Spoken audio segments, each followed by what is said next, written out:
As the head coach of the Tigers, Brent Vernon, makes his way over. Coach, you don't grade them pretty, ugly, however they may be. Fast start by your club. Give credit to Wilberforce.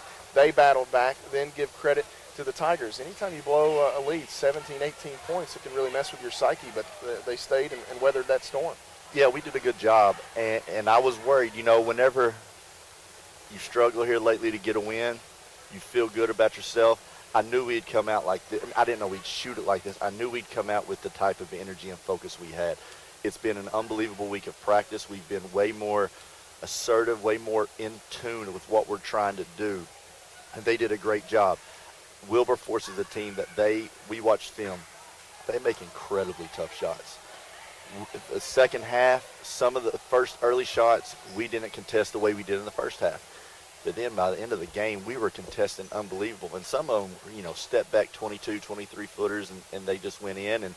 And our guys held course. And that's something whenever you're struggling, learning to win is hard to do. And this was a big step for us moving forward. You talked about those shots that you forced them to miss late in the game, Coach. You had back-to-back possessions where you forced shot clock violations. I'm not sure how many times you've done that this season, but when you needed it, I can tell you that. You said it, not me. Yeah, I can tell you that one. But when you needed it, that defense really did put the clamps on an offense that had been doing fairly well in the stretch. Absolutely, and it goes back to our attention to detail. We missed some switches early that we were supposed to do in the second half, and it gave them some shots, and then we got in tune again.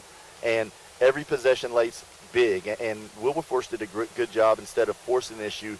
They weren't trying to run clock, but they were trying to get the best shot. And we did a great job on the switches to make it hard. And we finally got to where we had guys really closing out hard on people. And we've got long guards, Hagan and Rod and EK. And whenever we close out like that, sometimes it's hard to get it up. So we did a good job late. And again, we finally secured some rebounds. And you know, we got over that proverbial hump, I think, tonight. It's been a season of ups and downs, into the starting lineup, out of the starting lineup, back into the starting lineup for Jalen Coates.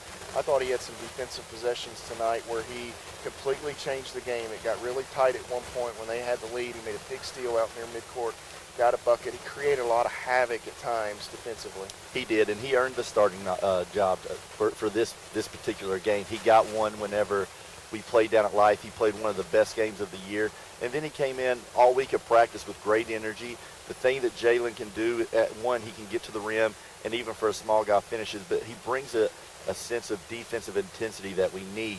Sometimes his lack of discipline on the defense hurts us. Luckily tonight it didn't. I want to say the one where he got the steal, or before that, he actually got a back tap that worked, and then he got a steal, and he's so active and fast that sometimes people don't, I think, realize how quick he is. And he was good tonight. He wasn't great from the field, but 7 of 11 from the free throw line is really good for Jalen, and he's had back-to-back really good games for us. And that free throw is the stat, Coach. Had this went the other way, that I know would have probably kept you up. It may keep you up tonight anyhow, but you get to the line 35 times. That's tremendous. You'll take that all day. But just the 20 makes. Eric had been so good all season. He really struggled today. He did. And, you know, we were sort of laughing at the end of practice yesterday when we were shooting free throws. There's no in between for us. We're either going to shoot in the 80s or we're going to shoot down in the 40s or 50s. We're not going to be a 65 or 70. And again, some of that is our lack of mental maturity. We have to be able, and that Eric Kinney may not admit it, but that is Eric Kinney. Once he missed one or two, his mentality was, I can't miss this one, instead of I'm going to make the next one. And he's got to overcome that because he's a very good free throw shooter. And that's where Jalen's gotten better. Jalen has a lot more confidence going to the line now. And again, 7 of 11, he did a good job getting to the line and finishing those. Eric Kinney finishes with a double-double, 15 and 11. Hagan Tyler, it's been a little up and down at times for him tonight. He got good looks. Teammates sent him up for good spots. He was active, made a good turnaround shot down here at the end of the ball game, finishing with 18 points. These are the ball games that you need out of that young man. The turnaround shot was probably, after we got the defensive stops on the offensive end, the turnaround was the one that put us over the hump. Now, the defensive stops is what won the game for us. But non-conference games are good for Hagan right now because they see his stats and know he can shoot, but they don't realize. The 3 that he missed, every time it left his hand, it looked like it was going in. I'm going to say he made his first 3 or 4, and then he missed a couple, made some big ones late. Did a great job of just keeping his composure. And again, that's what we expect. And Eric Kinney, double-double. I'm disappointed in it right now when he doesn't.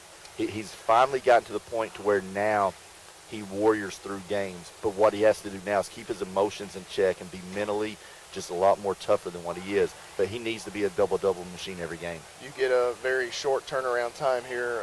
Maine Fort Kent comes into the Powell Center on Monday evening. What do we know about those guys? They're good. I'm going to say I think they are 17-3, 16-4. We've got some film on them. They play a brand of basketball that's sort of like the Mid-South. They'll spread you out and play. They have a couple bigs, but they like to shoot the three. A couple weeks ago beat Washington and finished 20. They're a very talented team.